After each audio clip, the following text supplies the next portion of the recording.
¿Qué es lo que mi gente? Nuevo video, nueva ruta. Yo que estoy muy contento de tener nuevamente conmigo las aventuras del Erre. Hoy día les traigo un video bastante caótico, desastroso, filtrando entre autos, camiones, camionetas, aviones, de todo. Hoy día iba camino a la revisión técnica, sí, porque la IDR no tenía revisión técnica, pero yo sabía que la pasaba a la primera, así que íbamos camino a la revisión técnica y yo nunca había ido tan temprano por este camino. Eran las 8 de la mañana, 8:30, 9.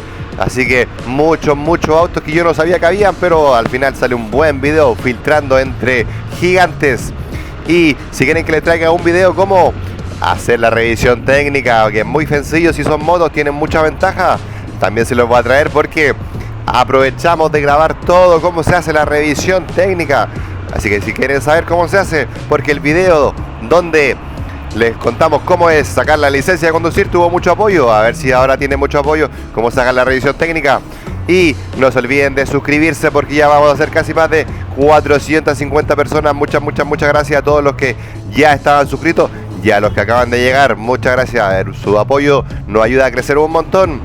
Por si no se han dado cuenta todavía, este video vamos a hacer la Yamaha IBR, una moto muy buena. Si ustedes quieren aprender a conducir, háblenos por Instagram y ustedes podrán aprender en esta moto que es espectacular. Ya ha venido mucha gente, así que no pierdan la oportunidad de disfrutar el verano de una manera diferente, porque ahora se viene el solcito, se viene el calorcito.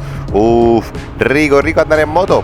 Para toda la gente que quiere salir en moto también, háblenos por Instagram, nosotros estamos totalmente dispuestos. Queremos conocer a todos los suscriptores. El otro día nos habló un suscriptor en la calle, así que muchas gracias a ese suscriptor. Nos vemos, mi gente, que ahora le voy a dejarle con lo interesante, pues le voy a dejar ahí con el filtreo muy extremo. Creo que ese día andaba bien motivado para filtrar. Así que ahora por esto, mi gente, un abrazo gigante. Y ustedes saben que los quiero un montón.